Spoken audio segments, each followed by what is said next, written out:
Welcome to Virtual Learning Network.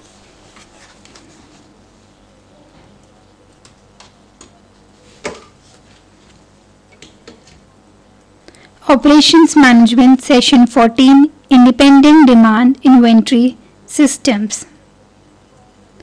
Topics to be covered include Introduction, Inventory Items, Inventory Decisions, Economic Order Quantity, the EOQ and the GIT philosophy. Introduction. The raw materials, work in process goods and completely finished goods that are considered to be the portion of the business assets that are ready or will be ready for sale.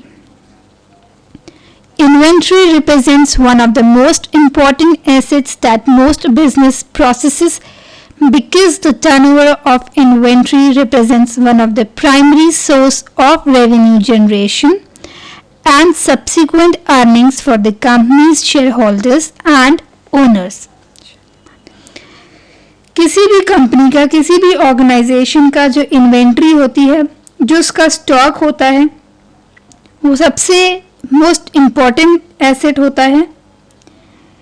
Inventory को हम stock भी कहते हैं और resource भी कहते हैं जो एक ऑर्गेनाइजेशन यूज करता है उसको आउटपुट में कन्वर्ट करने के लिए. A common classification of inventory items in manufacturing companies is as follows: raw materials, components, work in progress, finished goods, distribution, inventory, repairs, maintenance and operational inventory, that is MRO inventory. Inventory को बहुत सारे classification की गई है उसकी एक manufacturing organisation में. पहला है रॉ मटेरियल्स. रॉ मटेरियल्स वो आइटम्स होते हैं जिनको हम एक्सट्रैक्टेड मटेरियल्स भी कहते हैं, जिनको ट्रांसफॉर्म किया जाता है एक प्रोडक्ट में या कंपोनेंट में. कंपोनेंट हम कहते हैं पार्ट्स को या फिर सब असेंबलीज को जो कि हेल्पफुल होता है एक फाइनल प्रोडक्ट को बनाने के लिए. वर्क इन प्रोग्रेस एक ऐसा आइटम होता है जो एक स्टेज बीच की स्टेज पे होता है किसी भी मैन्युफैक्चरिंग प्रोसेस में. फिनिश गुड्स कंप्लीटेड प्रोडक्ट्स होता है जो अल्टीमेटली कस्टमर तक पहुंचाया जाता है. डिस्ट्रीब्यूशन इन्वेंट्री होती है फिनिश गुड्स और spare parts.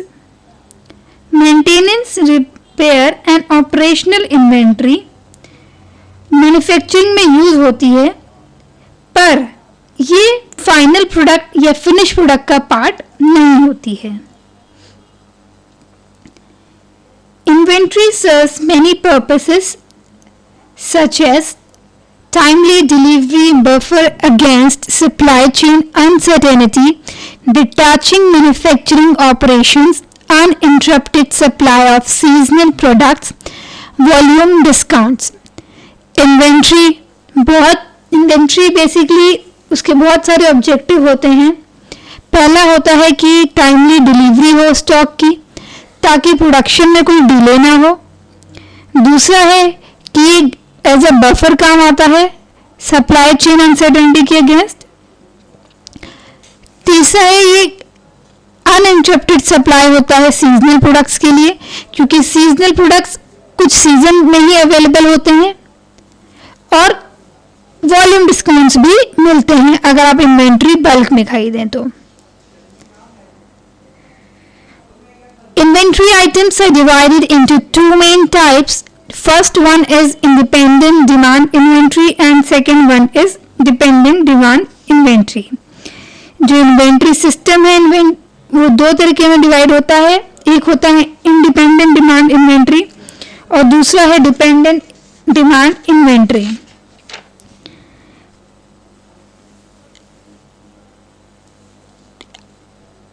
Independent demand inventory of an item is said to be falling into the category of independent demand when the demand for such an item is not dependent upon the demand of another item. Finished goods items which are ordered by external customers or manufactured for stock and sale are called independent demand items. Independent demand inventory वो inventory होती है, वो stock होती है जो किसी और item पे डिपेंडेंट नहीं होती है. जैसे हमारे फिनिश गुड्स एक बार बनकर वो किसी पे डिपेंडेंट नहीं होते हैं, वो सीधे जाके कस्टमर को उनको सेल किया जाता है. Independent demands for inventories are based on confirmed customer orders, forecast, estimates and past historical data. जो इंडिपेंडेंट डिमांड होती है वो बेस्ड होती है कस्टमर के ऑर्डर्स पे जो कि कंफर्म्ड होते हैं, मींस श्योरिटी होती है कि कस्टमर फ्यूचर में उस प्रोडक्ट को खरीदेंगे ही. फोरकास्ट पे बेस्ड होती है, ये एस्टिमेट्स पे बेस्ड होती है या फिर पिछले कुछ साल के डेटा पे बेस्ड होती है. Dependent demand inventory. If the demand for inventory of an item is dependent upon another item, such demands are categorized as dependent demand. वो इन्वेंट्री जिसकी जो डिमांड है वो डिपेंड करती है दूसरे आइटम्स पे, उन इन्वेंट्री को हम कहते हैं dependent demand inventory.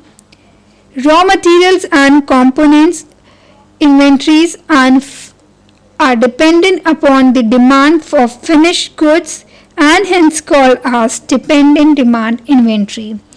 Raw materials और जो सब असेंबलीज होती हैं या पार्ट्स होते हैं, कंपोनेंट्स होते हैं, वो डिपेंडेंट डिमांड इन्वेंट्री होती हैं क्योंकि वो डिपेंड करती हैं दूसरे मटेरियल्स पे, दूसरे आइटम्स पे जो सब मिलकर कन्वर्ट होते हैं फिनिश गुड में.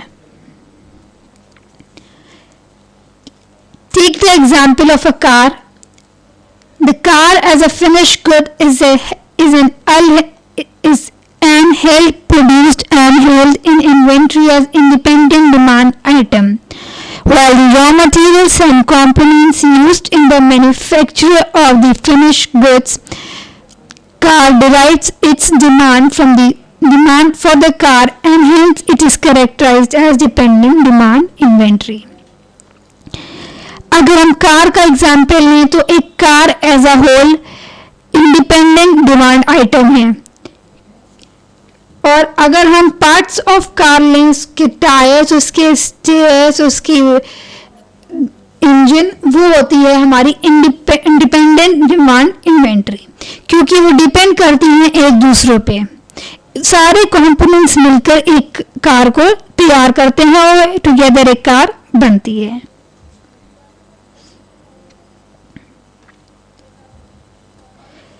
Inventory decisions. Managing independent demand inventory involves answering two questions.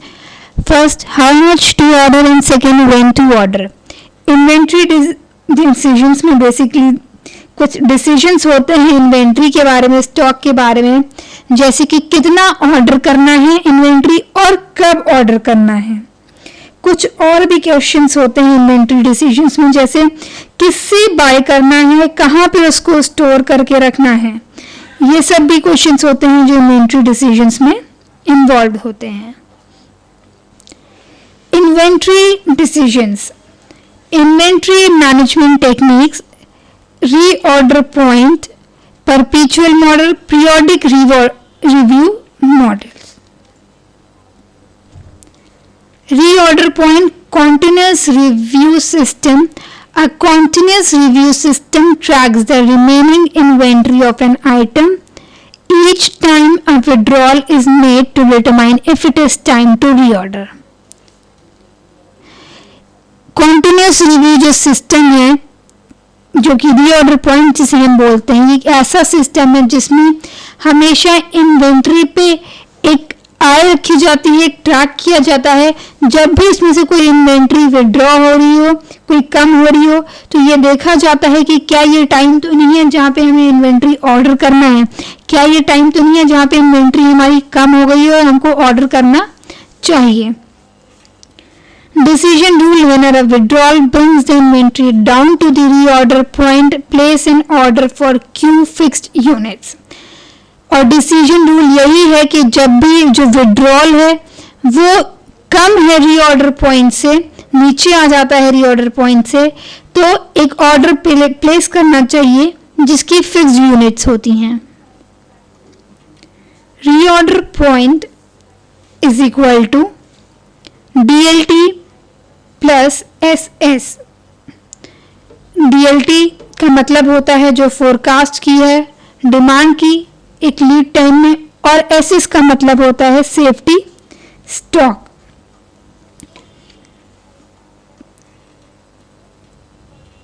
Demand जो है लीड टाइम में वो कभी मटेरियलाइज नहीं हो सकती है. डिमांड कम भी हो सकती है जितनी एक्सपेक्ट की है, और डिमांड ज़्यादा भी हो सकती है जितनी एक्सपेक्टेशन की है.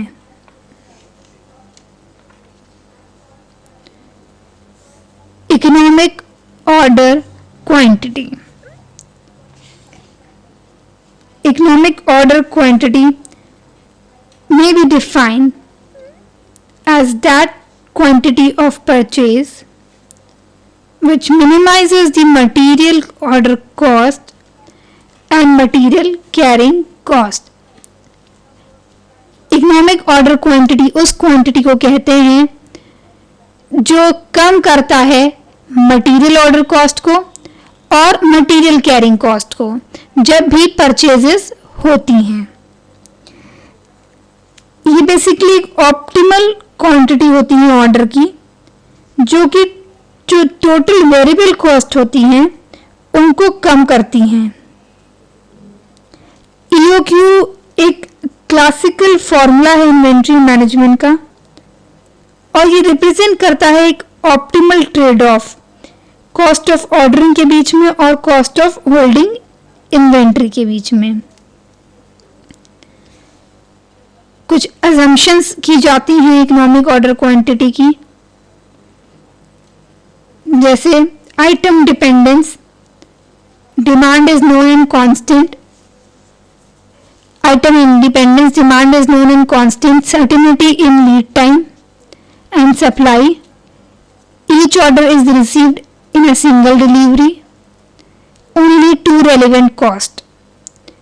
पहली assumption है कि जो आइटम है वो इंडिपेंडेंट है, वो किसी पे डिपेंडेंट नहीं है, किसी दूसरे कंपोनेंट पे डिपेंडेंट नहीं है. वो डिमांड जो होती है वो पता होती है और वो कांस्टेंट होती है, वो चेंज नहीं होती है.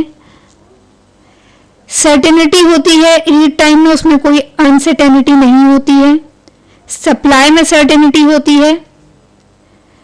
जो ऑर्डर रिसीव किया जाता है वो सिंगल डिलीवरी में रिसीव हो जाता है. और दो ही कॉस्ट को कंसिडर करते हैं, पहली मटेरियल ऑर्डर कॉस्ट और material carrying cost. No quantity discounts, और कोई क्वांटिटी डिस्काउंट्स अवेलेबल नहीं है. जो नई इन्वेंट्री है वो डिलीवर्ड होती है बैचेस में, कोई स्टॉक आउट्स नहीं है, और जो डिलीवरी का लीड टाइम है वो कांस्टेंट होता है और नोन होता है, पता हुआ होता है. डिमांड भी कांस्टेंट होती है और कॉन्टिन्यूस होती है. जो कैरिंग कॉस्ट होती है वो बेसिकली सम होता है कॉस्ट ऑफ कैपिटल का और कॉस्ट ऑफ होल्डिंग इन्वेंट्री का. जो कॉस्ट ऑफ कैपिटल होती है उसमें आती है हमारी अपॉर्चुनिटी कॉस्ट कैश की, और जो कॉस्ट ऑफ होल्डिंग इन्वेंट्री होती है उसमें आती है कॉस्ट ऑफ स्टोरेज और कंट्रोल. कॉस्ट ऑफ इंश्योरेंस आती है उसमें, और कॉस्ट ऑफ रिस्क आती है. रिस्क में मतलब ऑब्सोलेसेंस की और पिल्फरेज की. हालांकि जो कॉस्ट ऑफ इंस्पेक्शन है, डेटा प्रोसेसिंग की जो कॉस्ट है, रिकॉर्ड कीपिंग की जो कॉस्ट है, कॉस्ट ऑफ होल्डिंग इन्वेंट्री में वो थोड़ा कम होती है.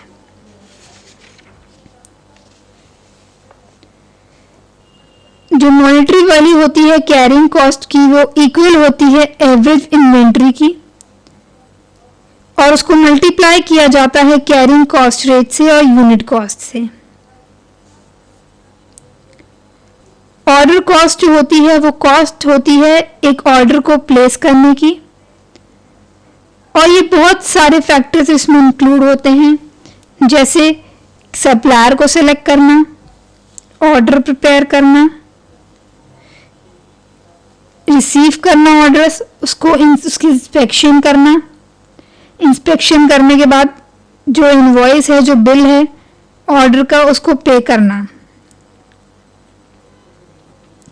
जो ऑर्डर कॉस्ट होती है वो EOQ मेथड में कांस्टेंट होती है, चाहे कितने भी ऑर्डर्स प्लेस किए जाएं।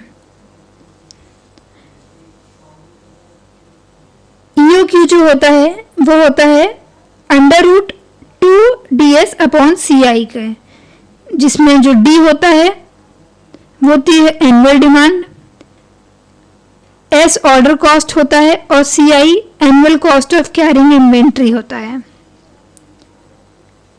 कुछ एडवांटेजेस हैं EOQ के, जैसे कि it provides a baseline for getting the best deal.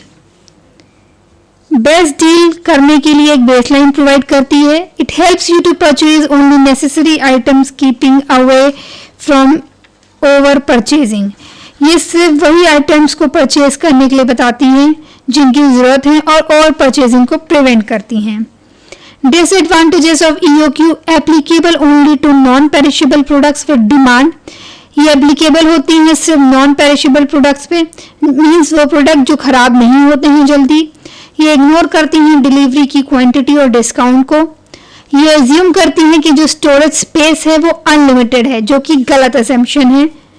ये एज्यूम करती हैं कि जो रिटेलर कंट्रोल है डिलीवरी शेड्यूलिंग पे, जो कि नहीं होता है, और जो कॉस्ट स्ट्रक्चर्स है वो चेंज्ड हो जाता है।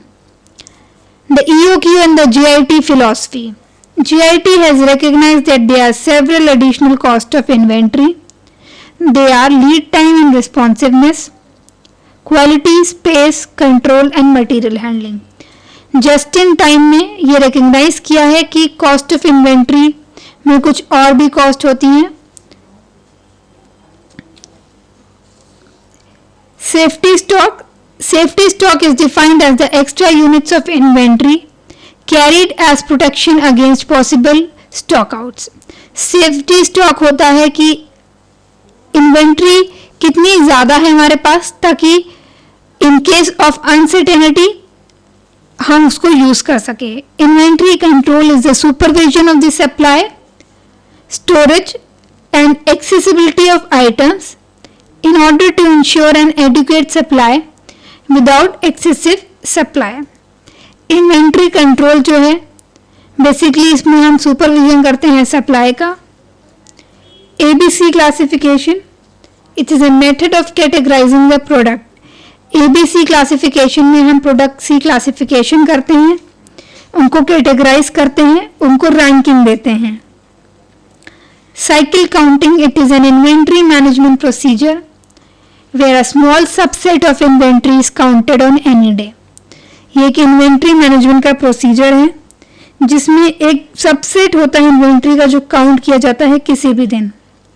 साइकिल काउंट्स जो होते हैं वो लेस डिसरप्टिव होते हैं डेली ऑपरेशंस के लिए, और ये एक ऑनगोइंग मेजर्स होते हैं इन्वेंट्री की एक्यूरेसी को चेक करने के लिए।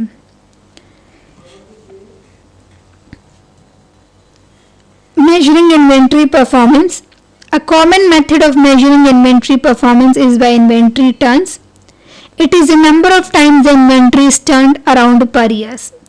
Inventory performance measure करने के लिए बहुत ही अच्छा मेथड होता है।